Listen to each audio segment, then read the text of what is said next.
일간지 신문 기자가 중학교 3학년 여학생 2명을 취재를 했습니다. 한 사람은 강남에 사는 중학교 3학년 가명입니다만 수미라고 하는 여학생이고, 한 학생은 연지마을이라고 하는 달동네에 사는 은경이라고 하는 학생이었습니다. 이 수미가 한 달 동안 쓰는 돈은 총 합계가 159만 원이었습니다. 159만 8천 원이었습니다.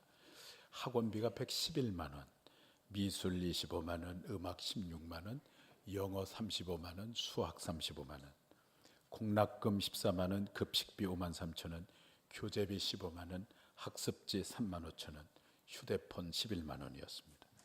그런데 은경이는 그 갓도를 넘었을 때 엄마가 돌아가셨고, 아빠도 허리가 아파서 일을 할 수가 없어서 정부가 지원해주는 40만 원을 가지고 한 달을 생활을 하는데, 그 중에서 은경이는 8만 원을 받습니다. 8만 원 가운데 5만 원은 용돈이고 3만 원은 차비로 씁니다. 어느 쪽으로나 모자랍니다. 스타킹, 문구, 교재, 간식, 생리대 등을 사려면 턱없이 모자랍니다. 그래서 그는 돈을 아끼기 위해서 집에 올 때는 30분 동안 걸어옵니다. 복지기관이 추천을 해주어서 무료로 학원에서 수강을 하지만 학원을 갈 때는 걸어서 갑니다. 공부는 3등급 정도 하지만 수학이 부진해서 수학 공부를 더 하고 싶은데 특강은 엄두도 못 냅니다. 특강료가 12만 원이기 때문입니다. 은경이는 반 친구들이 영화 보러 가자고 하면 싫다고 말하고, 놀이공원에 놀러 가자고 하면 싫다고 말합니다. 싫은 것이 아니라 돈이 없기 때문입니다. 대신에 은경이는 글쓰기를 좋아합니다. 6학년 때는 소설을 쓰기도 했습니다. 그래서 꿈이 작가가 되는 것이었는데, 그 일이 돈 버는 것과 상관이 없다는 것을 깨닫고는 그것도 포기하게 되었습니다. 은경이가 부러운 것은 먹을 것 걱정하지 않고 입을 것 걱정하지 않고 사는 것이라고 하면서 눈물을 흘렸습니다. 여러분, 똑같은 시대에 똑같은 나라에 똑같은 또래 아이인데 이 수미와 은경이 중에서 누가 더 세상에서 엘리트가 되고 으뜸이 될 가능성이 많겠습니까? 아마 수미일 것입니다. 수미는 세상에서 엘리트가 되는 조건을 다 갖추고 있기 때문입니다. 좋은 집, 좋은 부모, 좋은 지역, 좋은 환경을 가지고 있습니다. 그러나 우리 대한민국에서 수미와 같은 조건을 가지고 살아가는 아이들은 그렇게 많지 않을 것입니다. 어쩌면 수미와 같은 삶을 살아가는 사람들은 소수이고, 은경이보다는 낫지만 대개는 힘들게 살아가는 사람들이 대부분일 것입니다. 그리고 은경이와 같은 삶을 살아가는 사람도 적지 않을 것입니다. 그래서 세상에서 으뜸이 된다고 하는 것은 그렇게 쉽지 않습니다. 그러나 하나님께서 통치하시는 하나님의 나라에서는 누구든지 신분과 상관없이 원하기만 하면 하나님 나라에서는 으뜸이 될 수 있습니다. 여기에 우리의 희망이 있고 위로가 있고 격려가 있습니다. 이것이 하늘나라의 백성이 누리는 복입니다. 그런데 세상에서 으뜸이 되고 엘리트가 되는 것보다도 하늘나라에서 으뜸이 되는 것이 훨씬 더 좋습니다. 왜냐하면 이 세상은 잠시 존재하는 것이지만 하늘나라는 영원히 존재하기 때문이고, 이 세상에서 으뜸의 자리는 잠시지만 하나님 나라에서의 으뜸은 영원하기 때문입니다. 자, 그러면 우리가 어떻게 하늘나라에서 으뜸이 될 수 있을까요? 첫째는 섬김을 통해서 으뜸이 될 수 있습니다. 오늘 본문 26절 말씀을 다 같이 보겠습니다. 너희 중에는 그렇지 않아야 하나니 너희 중에 누구든지 크고자 하는 자는 너희를 섬기는 자가 되고, 크고자 하는 자는 섬기는 자가 되어야 한다고 하셨는데, 이 말씀은 하늘나라에서 큰 자가 되는 것은 이 땅에서 섬기는 자가 되어야 한다는 말씀입니다. 오늘 본문의 배경을 보면 두 제자가 예수님께 와서 주님 나라가 임하면 하나는 우편에 하나는 좌편에 앉게 해달라고 청탁을 합니다. 두 제자의 마음속에는 세상에서 높아지려고 하는 마음이 있었던 것입니다. 세상에서 으뜸이 되려고 하는 갈망을 가지고 있었던 것입니다. 그런데 그 마음은 이 두 제자뿐이 아니었습니다. 청탁을 했다는 소식을 듣자 나머지 제자들이 분개했습니다. 그러니까 모든 제자들이 다 세상에서 높아지고 으뜸이 되려고 하는 갈망이 있었던 것입니다. 이런 상황에서 우리 예수님께서 하늘나라에서 위대한 사람이 되고 으뜸이 되는 원리를 가르쳐 준 것이 바로 오늘 본문의 말씀입니다. 한마디로 말씀을 드리면은 하늘나라에서 으뜸이 되고자 하면 이 땅에서는 철저하게 섬기는 자가 되어야 한다라고 하는 것이 오늘 우리 주님의 말씀입니다. 세상에서 크려고 하면은 힘이 있어야 되지요. 실력도 있어야 되고요. 머리도 좋아야 됩니다. 체력도 있어야 됩니다. 아는 사람이 많아야 됩니다. 그래서 사실 큰 사람이 되는 것이 어렵습니다.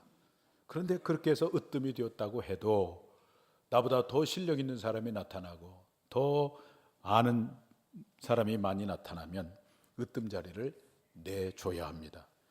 그러나 하늘나라에서는 섬기는 사람이 가장 큰 사람이 되기 때문에, 위대한 사람이 되기 때문에 누구든지 섬기기를 원하고 섬기는 삶을 살면은 하나님 나라에서 누구든지 으뜸이 될 수 있습니다. 언젠가 제가 방문했던 어느 교회에서 저는 굉장한 충격과 또 감동을 받았어요. 그 교회에서 섬기시는 분들, 우리 교회로 말하면 장로님 정도 되는 그런 분들인데, 세상적으로 그분들을 보니까 굉장히 지위가 높으신 분들이었어요. 그분들 가운데는 세계 유수한 기업의 토목 기업인데 유수한 기업의 모 회사의 부사장님도 계셨고, 세계적으로 유명한 생명공학의 권위자인 교수님도 계셨고, 얼마 전까지 우리 한국의 암센터 원장님으로 계신 그분도 계셨습니다. 그런데 그런 분들이 목장에서는 목자로 영혼들을 섬기시고, 교회에서는 가장 하기 꺼려하는 일들, 예를 들면은 수도관 고치는 일, 하수도 고치는 일, 교회 청소하는 일, 주차 관리하는 일, 교회 보수하고 열 관리하는 일들, 이런 일들을 감당을 하시는데 이분들이 그냥 묵묵히 감당하는 것입니다. 아침에 일찍 나오셔서 교회 사역이 다 끝날 때까지 그 일을 하시는 거예요. 그래서 제가 그 교회를 갔더니 어떤 사람이 힌트를 주는 거예요. 유 목사, 그 교회 가서 쓰레기 줍는 사람을 조심해야 돼. 수도꼭지 고치는 사람을 조심해야 돼. 그래. 뭔 말인지를 몰랐어요. 나중에 알고 보니까 그분들이 세상에서는 굉장히 높은 지위를 가지고 있는 분들이더라고요. 그런데 교회 안에 들어와서 가장 어려운 일을 기쁨으로 감당하고 있더라고요. 그것을 보면서 이것이 교회 안에 누구도 막을 수 없는 영적인 파워이구나 하는 사실을 깨달았습니다. 여러분, 교회의 영적인 파워는 내가 섬김을 받을 수 있지만 섬기는 자리로 내려가서 섬길 때 나타나게 되는 줄로 믿습니다. 마땅히 누릴 수 있지만 누리지 않고 섬길 때 나타납니다. 많은 교회들이 갈등이 있고 아픔이 있는 이유, 교회가 점점 약해지는 이유는 섬기는 사람들을 지도자로 세우는 것이 아니라 사회적인 신분이 있거나 성경 공부를 많이 한 사람이거나 힘 있는 사람들을 세우기 때문입니다. 이것은 세상에서 얼마든지 볼 수 있는 모습이지요. 그러나 교회는 하나님 나라의 백성들의 공동체이니 교회는 달라야 됩니다. 교회는 오직 섬기는 자가 지도자가 되어야 합니다. 그렇게 섬기는 분들이 하늘나라에서는 큰 자입니다. 그렇게 하늘나라에서 큰 자로 가득한 교회야말로 세상과 사탄이 감당할 수 없는 건강한 교회고, 가장 주님을 닮은 교회고, 천국을 보여줄 수 있는 교회입니다. 저는 우리 교회도 충분히 건강한 교회, 천국을 보여줄 수 있는 교회가 될 수 있을 것임을 확신합니다. 왜냐하면 섬김의 마음을 가지고 신앙생활 하신 분들이 참 많이 있기 때문입니다. 밤낮 없이 성도님들을 위해서 그저 눈물로 기도하시는 성도님들, 교회의 꾸준히 일을 기쁨으로 감당하고 계시는 성도님들, 어려운 성도님들을 보면은 그냥 지나치지 아니하고 도와주고 섬기시려고 애쓰시는 성도님들이 적지 않습니다. 섬김의 기회와 섬김의 장이 없기 때문에 그렇지, 섬김의 장이 마련되기만 하면 얼마든지 섬기는 분들로 세워지게 될 줄로 믿습니다. 사랑하는 성도 여러분, 섬김의 기회를 기다리고만 있지 마시고 섬김의 기회를 지금 만드시기를 바랍니다. 그래서 소중한 영혼들을 세우시고 천국의 기쁨을 누리고 장차 우리가 하나님 나라에 갔을 때 천국에서 큰 자가 되어서 주님과 더불어 왕노릇하는 여러분 모두가 되기를 주님의 이름으로 축복합니다. 우리가 어떻게 하늘나라에서 으뜸이 될 수 있을까요? 첫째는 섬김을 통해서 으뜸이 될 수 있습니다. 두 번째는 고난을 통해서 으뜸이 될 수 있습니다. 28절 말씀 보겠습니다. 인자가 온 것은 섬김을 받으려 함이 아니라 도리어 섬기려 하고 자기 목숨을 많은 사람의 대속물로 주려 함이니라. 예수님은 이 땅에 오신 것은 철저하게 섬김을 받으러 온 것이 아니라 섬기러 오셨어요. 그런데 그 섬김의 예수님의 섬김의 클라이맥스가 무엇이냐면 자기 자신을 대속물로 내어주는 것, 다시 말하면 십자가의 죽음이었습니다. 그래서 사도 바울은 빌립보서 2장 5절에서 11절 말씀 여러분 잘 아실 거예요. 너희 안에 이 마음을 품으라 곧 그리스도 예수의 마음이니 하는 그런 내용이에요. 그리스도의 승리의 찬송신데 그 말씀에서 예수님께서 성부 하나님, 예수님을 보내주신 성부 하나님의 뜻을 순종하기 위하여 이제 육신의 몸을 입으시고 종의 형체를 가지시고 그리고 십자가에 죽기까지 복종하셨다 이렇게 말씀하세요. 십자가에 죽기까지 복종하심으로 그러면 모든 것이 끝이 났느냐? 아닙니다. 빌립보서 2장 9절에서 10절 말씀에 이렇게 말씀하세요. 다 같이 보겠습니다. 이러므로 하나님이 그를 지극히 높여 모든 이름에 뛰어난 이름을 주사 하늘에 있는 자들과 땅에 있는 자들과 아들로 모든 무릎을 예수의 이름에 꿇게 하시고, 이 땅에서 우리 주님께서 주님을 이 땅에 보내신 성부 하나님의 뜻을 순종하기 위하여 십자가의 제물이 되어 주셨지만, 그러나 그 주님은 다시 권능으로 부활하시고 승천하셔서 천국에서 가장 높은 자가 되셔서 하늘에 있는 자들과 땅 위에 있는 자들과 땅 아래에 있는 자들이 다 주님 앞에 무릎을 꿇게 되었습니다. 그렇다면 주님을 믿는 우리들, 주님과 연합되어서 주님과 한 공동체가 된 우리 그리스도인들은 어떠해야 할까요? 우리 그리스도인들도 마찬가지입니다. 우리 이 땅에서 고난의 잔을 마셔야 천국에서 우리가 큰 사람이 될 수가 있는 것입니다. 그래서 사도 바울은 로마서 8장 18절에서 이렇게 말씀하셨어요. 다 같이 보겠습니다. 생각하건대 현재의 고난은 장차 우리에게 나타날 영광과 비교할 수가 없도다. 이 땅에서의 고난과 우리가 천국에서 누리는 영광은 비례하는 거예요. 비례하는 거예요. 그런데 무엇을 위한 고난이어야 할까요? 무지로 인한 고난 아닙니다. 죄 때문에 당하는 고난 아닙니다. 하나님의 뜻을 순종함으로 당하는 고난, 우리 인생의 주인이시고 이 교회의 머리 되시는 우리 주님의 간절한 갈망과 소원을 이루어 드림으로 당하는 고난, 그런 고난이 장차 우리가 천국에서 얻게 될 영광과 비례할 수 있다는 것입니다. 오늘 본문의 배경을 보시면 예수님의 제자 야고보와 요한의 어머니가 아들과 함께 와서 예수님이 왕이 되시면 이 두 아들을 높은 자리를 차지하게 해달라고 부탁을 합니다. 지금 주님께서 조금 전에 주님의 고난받으심과 죽음과 부활에 대한 예고를 들었음에도 불구하고 그들은 주님의 마음과 전혀 상관없는 자신의 야망을 성취하기 위한 부탁이었습니다. 그때 주님의 마음이 얼마나 안타까웠을까요? 주님은 지금 십자가의 죽음을 향하여 한 걸음 한 걸음 그 죽음을 향하여 걸어가고 있는데 요한과 야고보는 그의 어머니와 함께 세상적으로 높은 자리에 올라가려고 하고 있으니 우리 주님은 안타까우셨을 것입니다. 그래서 주님께서 그 제자들에게 묻습니다. 마태복음 20장 22절 말씀 다 같이 보겠습니다. 너희는 너희가 구하는 것을 너희가 알지 못하는도다. 내가 마시려고 하는 잔을 너희가 마실 수가 있느냐? 너희는 너희가 구하는 그것을 알지 못하는도다. 내가 마시려고 하는 잔을 너희가 마실 수가 있느냐? 이렇게 물었어요. 여기서 잔은 무엇을 의미할까요? 예수님께서 십자가에 달리시기 전에 겟셋마네 동산에서 기도하시면서 다가올 고난을 우리 주님께서 잔으로 비유하면서 이렇게 간절히 간구했습니다. 마태복음 26장 39절 말씀 다 같이 보겠습니다. 조금 나가서 얼굴을 땅에 대시고 엎드려 기도하여 이르시되 내 아버지여, 만일 할만하시거든 이 잔을 내게서 지나가게 하옵소서. 그러나 나의 원대로 마시옵고 아버지의 원대로 하옵소서 하시고, 이 잔을 내게서 지나가게 하옵소서 그랬는데, 이 잔은 고난과 죽음을 의미하는 것이었습니다. 그래서 주님께서 묻는 거예요. 내가 마시려고 하는 이 잔을 마실 수가 있느냐? 너희가 나처럼 이 고난과 죽음을 당할 수가 있느냐? 그렇게 물은 거예요. 그때 제자들은 그 진정한 의미를 알지 못하고 예수님의 영광의 권자인 줄 알고 이렇게 대답을 합니다. 예, 제가 마실 수가 있습니다 그랬어요. 그들이 지금 주님의 잔을 마실 수 있다고 대답한 것은 전혀 죽음과 고난을 생각하고 대답한 것은 아니었지만, 그러나 그들의 고백대로 그들은 고난과 죽음의 잔을 마셨습니다. 그래서 야고보는 사도행전 12장을 보시면은 사도 중에서 첫 번째 순교의 제물로 주님께 바쳐졌습니다.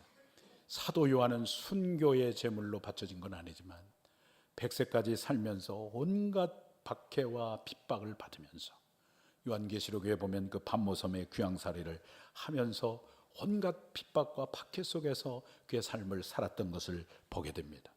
그래서 지금 그 야고보와 요한은 저 천국에서 해같이 빛나고 있을 줄로 믿습니다. 하늘나라에서 으뜸 가는 사람이 되었을 것입니다. 여러분, 우리가 이 땅에서 주님을 위한 어떤 그 고난, 어떤 아픔, 어떤 희생을 당하고 있다면, 주님의 소원을 이루어 드리는데 그러한 삶을 살고 계신다면 틀림없이 여러분들은 천국에서 큰 자가 될 줄로 믿습니다. 정직하고 진실하게 살았는데도 남에게 오해를 받기도 하고 잘못한 것이 없음에도 불구하고 공동체를 위하여 내가 먼저 손을 내밀고 사과를 해야 할지도 모르고 열심히 섬겨줬는데도 불구하고 어떤 때는 그 사람에게 배반을 당하기도 하고, 그러니까 천국에서 큰 자가 된다는 거 어렵습니다. 힘이 듭니다. 그러나 이 모든 것을 기억하시는 하나님은 그와 같은 삶을 사는 여러분들을 천국에서는 반드시 큰 자가 되게 하시는 줄로 믿습니다. 다윗이 누가복음을 기록한 그 누가에 의하면은 하나님 마음에 합한 사람이라고 이렇게 평가를 해줬어요. 하나님 마음에 합한 사람이 되어서 이스라엘의 성군 다윗이 되기까지는 어떤 삶의 과정이 있었냐면은 사울에게 쫓기는 삶과 광야에서 도망자로 삶을 살았던 삶의 과정이 있었습니다. 사울에게 죽음의 위협을 받을 때 다윗은 아무런 말을 하지 아니하고 그냥 그 위협을 받아들였습니다. 또 사울에게 쫓김을 받을 때도 아무런 반항을 하지 아니하고 그냥 광야로 나아갔습니다. 수많은 망명객들과 도망자들과 불황아들과 반역자들이 사울궁에서 나와서 광야의 다윗에게 찾아와 함께 삶을 살 때에 다윗은 그를 억압하지 않았습니다. 통제하지 않았습니다. 다윗은 결코 권위에 대해서 말하지 않았습니다. 순종에 대해서도 말하지 않았습니다. 다윗은 결코 어떤 규칙을 만들지도 않았습니다. 그럼에도 불구하고 그 수많은 사람들이 자발적으로 다윗을 따르고 마침내 다윗과 한 팀이 되어서 거룩한 공동체가 될 수 있었던 것은 광야의 고난을 통해서 다윗 안에 있는 이 자아가 깨어지고 다윗은 품어주고 사랑하고 기다려주는 천국의 큰 자가 되었기 때문입니다. 사랑하는 여러분, 그리스도인은 어떤 사람인가? 정의를 한다면 주님의 뜻을 위하여 거룩한 고난을 자발적으로 선택하여 살아가되 기쁨의 춤을 추며 살아가는 사람이라고 정의하고 싶습니다.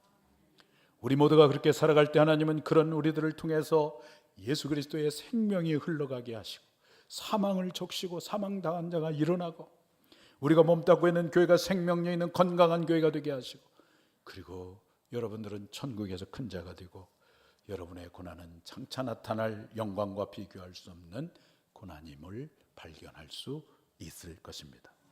이런 축복에 여러분 모두에게 있기를 축원합니다. 우리가 어떻게 하늘나라에서 으뜸이 될 수 있을까요? 첫 번째는 섬김을 통해서 으뜸이 될 수 있습니다. 두 번째는 고난을 통해서 으뜸이 될 수 있습니다. 세 번째는 섬김의 장에 뛰어들어가야 으뜸이 될 수 있습니다. 27절 말씀을 다 같이 보겠습니다. 너희 중에 누구든지 으뜸이 되고자 하는 자는 너희의 종이 되어야 하리라. 섬기는 자가 천국에서는 큰 자가 되는데, 그렇다면 우리들이 어디에서 섬겨야 할까요? 섬길 수 있는 장애, 그 필드에 여러분들이 뛰어들어가셔야 됩니다. 거기에서 다른 사람을 섬기는 사람, 즉 종이 되어야 합니다. 종은 섬김의 대상이 나의 필요보다도 더 우선인 사람이 종입니다. 예를 들면 저는 우리 교회, 전주 완산교회의 종이에요. 그러니까 완산교회의 필요가 나의 개인적인 필요보다 더 우선입니다. 예를 들면 토요일에 설교를 준비하는 날이죠. 주일날 성도님들의 영양 양식을 준비해서 풍성히 먹이는 것이 이 교회의 종인 저의 우선순위입니다. 그런데 그날 어느 성도님이 목사님, 우리가 피 터지게 부부싸움을 하고 있으니까 달려와서 좀 말려달라고 그렇게 부탁이 왔습니다. 그러면 제가 어떻게 해야 될까요? 교회에 필요한 하나님의 말씀을 준비하는 것을 희생하고 거기에 가야 될까요? 아니면 그 문제는 나중에 해결하고 먼저는 교회를 위해서 말씀을 준비해야 할까요? 어떻게 하는 것이 교회의 종으로서 해야 할 일일까요? 이렇게 질문을 했더니 두 가지 다 해달라고 그러더라고요. 두 가지 다 해달라고. 아니, 어떤 분은 그러더라고. 싸움 말리는 것은 사모님 보내고 목사님은 설교 준비하라고 그러더라고요.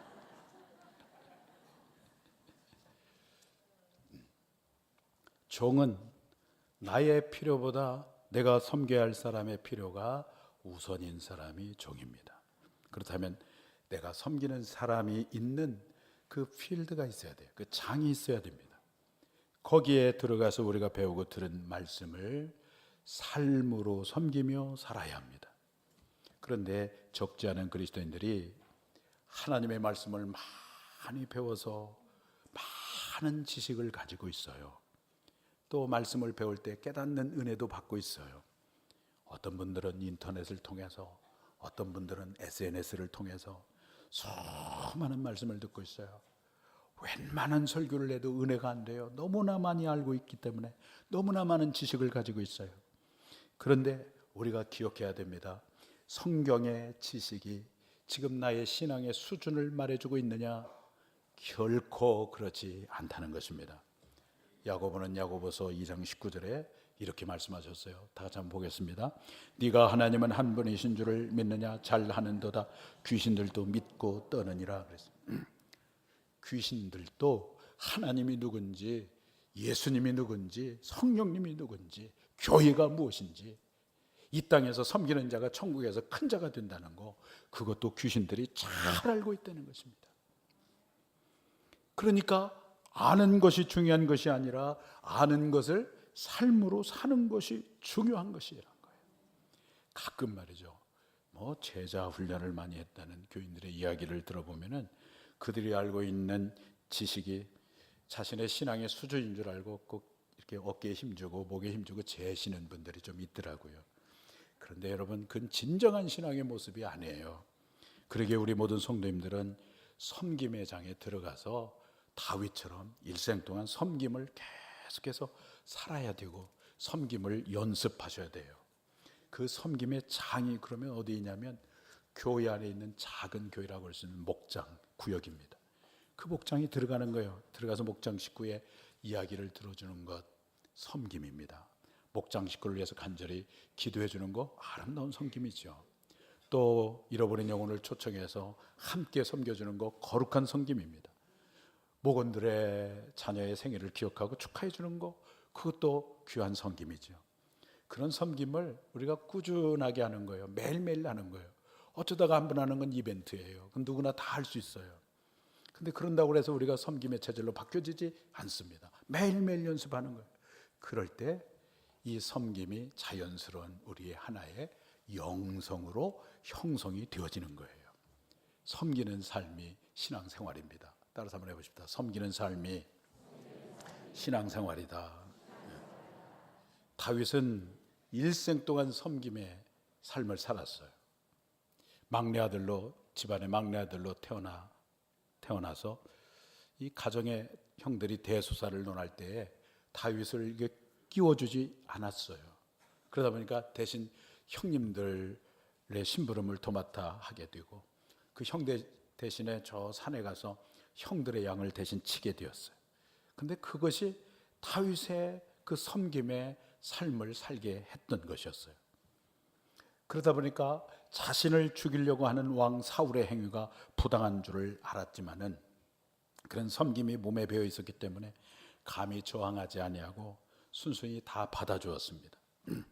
자신을 죽이려고 했던 이 사울을 그 자리에서 없애고 죽여버리면 편안하게 왕이 될 수 있는 절호의 기회가 있었지만 이 사울이 하나님의 기름 부음을 받은 자였기 때문에 그 기회를 사용하지 아니하고 옷자락만 베고 나왔습니다. 다윗이 자기를 죽이려고 하는 사람인데 그럼에도 불구하고 그 권위에 대한 순종의 인격, 그것은 그가 어렸을 때부터 훈련했던 과정들을 통해서 몸에 밴 인격이었습니다. 그랬던 다윗이 나중에 온 백성들로부터 존경을 받는 성군 다윗이 되었습니다. 이 섬김의 인격은 하루아침에 만들어지지 않습니다. 끊임없는 연습이 우리에게 필요합니다. 그런데 이와 같은 섬김은 희생이고 손해 같지만은 사실은 영광스러운 특권이고 행복입니다.